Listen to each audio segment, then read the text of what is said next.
Once again hello everyone, good morning सभी को। तो आज हम पढ़ने जा रहे हैं मास वर्सेस वेट। मास और वेट में क्या डिफरेंस है? मास वर्सेस वेट। ठीक, देखिए अगर मैं आपसे पूछूं आपका वेट कितना है, आप क्या बोलेंगे? आप बोलेंगे 60 किलो, 70 किलो, 80 किलो, ऐसे ही आप बोलते हैं ना। लेकिन फिर मैं आपसे कहूँगा यार मैंने तो आपसे आपका वेट पूछा था, आप तो मुझे अपना मास बता रहे हैं। भाई मास की यूनिट ही तो किलोग्राम होती है, वेट की यूनिट तो न्यूटन होती है। मैंने आपसे आपका वेट पूछा, आप कुछ ऐसा बताइए जिसकी यूनिट न्यूटन में हो। फिर आप कहोगे यार कि वेट जब भी मेजरमेंट करने जाते हैं, जैसे आपने रेलवे स्टेशन पे देखा वो जो वेइंग मशीन होता है, उस पर आप खड़े हो जाइए, वो एक टिकट आपको देता है। जब आप एक का सिक्का उसमें डालते हैं तो उस पर भी क्या लिखा होता है? उस पर भी लिखा होता है 55 kg, 60 kg, 70 kg, जो भी आपका मास है। आप कहेंगे उसको तो लोग वेइंग मशीन बोलते हैं, वेट मशीन बोलते हैं। मैं भी गया था वेट नपाने ही, इसने तो मुझे मास बता दिया। आप बाज़ार में सब्जी लेने जाते हैं, आप कहते हैं 1 किलो आलू दे दो, तो क्या कहता है? तराजू पे 1 किलो का बाट इधर रखता है, एक पैन में वो 1 किलो का बाट रखता है, दूसरे पैन में वो आलू रखता है। कितना आलू रखता है? इतना आलू वो रखता है जब तक ये जो कांटा है ये बैलेंस नहीं हो जाता, बीच में नहीं आ जाता, ऐसे है ना, इन दोनों का लेवल सेम नहीं हो जाता। इसको भी वेट बैलेंस ही बोलते हैं इंग्लिश में। ये आपको देता है 1 किलो आलू, ये तो बैलेंस मास कर रहा है, लेकिन वेट मशीन बोलते हैं इसको, वेट बैलेंस बोलते हैं। ऐसा क्यों?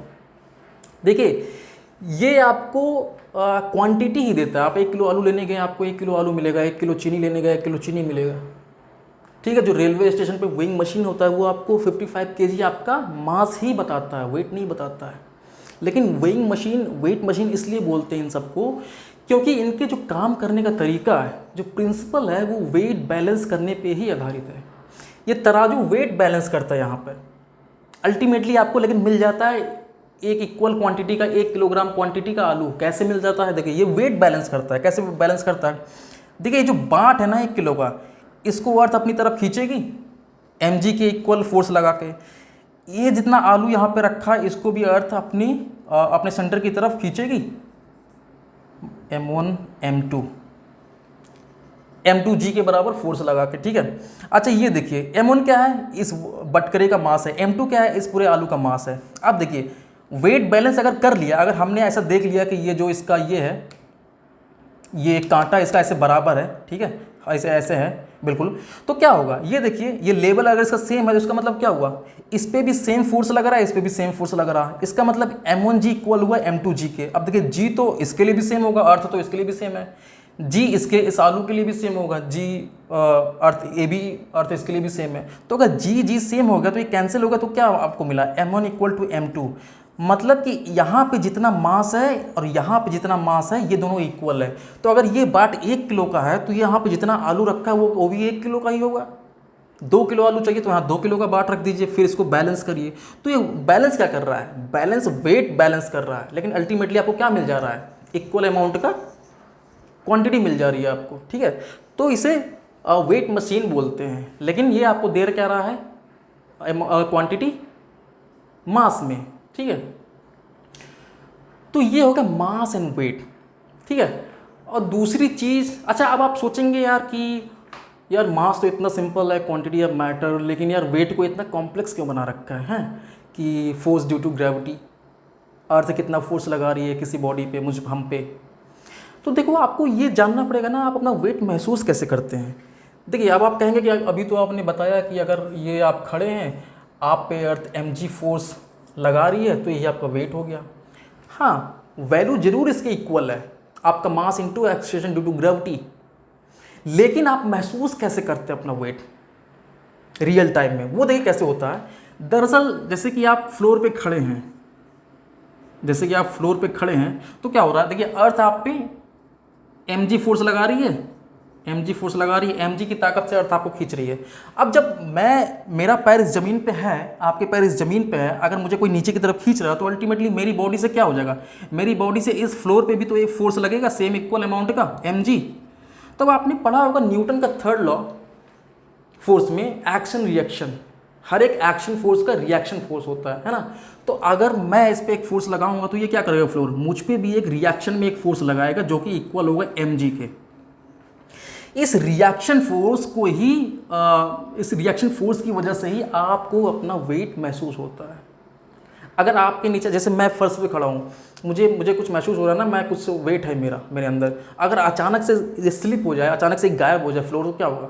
मैं वेटलेस हो जाऊँगा, मुझे अपना वेट महसूस ही नहीं होगा। समझ रहे हैं आप?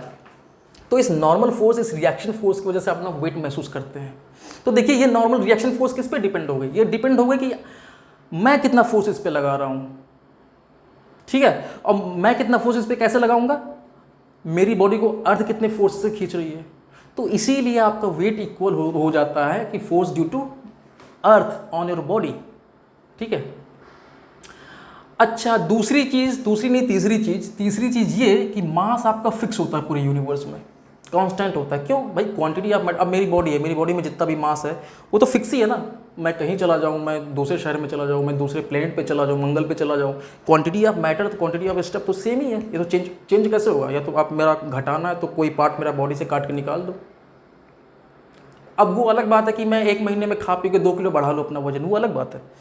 किसी एक पर्टिकुलर टाइम पे अगर मैं कहीं भी पूरे यूनिवर्स में चला जाऊँ, किसी दूसरे स्टार पे चला जाऊँ, मेरा मास फिक्स ही होगा, क्योंकि क्वांटिटी ऑफ मैटर फिक्स रहेगा। लेकिन वेट आपका डिपेंड करता है जिस प्लेस पे आप गए हैं वहाँ की जी क्या है। जैसे अर्थ की जी 9.8 मीटर पर सेकेंड स्क्वायर है, तो आप मल्टीप्लाई कर दिए मास में तो वो निकला आपका वेट। लेकिन यहीं आप जुपिटर पे, सैटर्न पे चले जाओ, मंगल पे चले जाओ, तो वहाँ पे वैल्यू ऑफ जी डिफरेंट है। क्यों? क्योंकि उसका साइज डिफरेंट है अर्थ से। कोई छोटा है अर्थ से, कोई बड़ा है अर्थ से, तो वहाँ पे जी की वैल्यू घट बढ़ जाती है। इस वजह से आपका वेट घट बढ़ जाएगा। आपने देखा है जब एस्ट्रोनॉट वगैरह मून पे जब अपने स्पेस शिप से उतरते हैं, तो आपने देखा वो वॉक करते हुए नहीं चलते हैं, वो थोड़ा उछल के कूद के चलते हैं। आपको मालूम है ऐसा क्यों?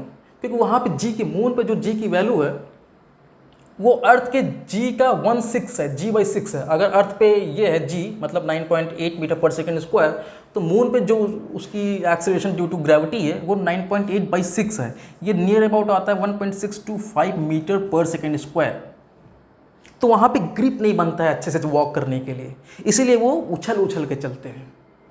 और उछल के चलने में एक फ़ायदा और मिल जाता है कि वहाँ पे जी की वैल्यू 1/6 है अर्थ से, तो वहाँ पे हाई जंप वो कर सकते हैं। भाई यहाँ अर्थ पे क्या होगा? अर्थ आपको किसी फोर्स से खींच रही है, तो अब उसके अगेंस्ट आपको ताकत लगाना पड़ेगा ऊपर उछलने के लिए। लेकिन अगर यही फोर्स काफ़ी कम हो जाए, ये खींचने वाली अर्थ की, तो आप ज़्यादा उछल सकते हैं। तो उससे क्या होता है कि अगर ये जी की वैल्यू कम है वहाँ मून पे, तो क्या होता है, वो जैसे उछलते हैं ना, तो ज़्यादा थोड़ा ऊपर उछल सकते हैं, तो ज़्यादा देर हवा में रहते हैं, तो ज़्यादा थोड़ा डिस्टेंस तय करने के बाद नीचे ज़मीन पे आते हैं। तो एक ये भी एडवांटेज मिल जाता है। और दूसरा ये है कि कम जी की वजह से ग्रिप नहीं बनता उनका वहाँ के सरफेस पे, तो इसलिए आपने देखा वो टीवी में वो उछल के चलते हैं मून पर। ठीक है, ये रहा मास एंड वेट। अगर अभी भी आपको कोई डाउट है तो आप कमेंट सेक्शन में लिख सकते हैं, आपको क्या परेशानी है, मैं उसका रिप्लाई ज़रूर करूँगा। और नेक्स्ट वीडियो में लाऊंगा कि आपने देखा होगा अक्सर लिफ्ट में क्या होता है, जैसे ही लिफ्ट में आप घुसे, लिफ्ट नीचे चलना स्टार्ट हुई, तो आपको अपने आप को थोड़ा लाइटर महसूस करते होंगे आप, है ना, हल्का महसूस करते होंगे। लिफ्ट अगर हल्का जैसे ही ऊपर जाना स्टार्ट किया, आपको अपने आप को थोड़ा भारी महसूस करते होंगे आप, हैवियर। तो ऐसा क्यों होता है? इस पर मैं बहुत ही इंटरेस्टिंग वीडियो बना के लाऊंगा, ज़रूर देखिएगा उसको। सो अगर आपको ज़रा सा भी अच्छा लगा हो तो please like, share and subscribe and keep watching and thank you for watching this video.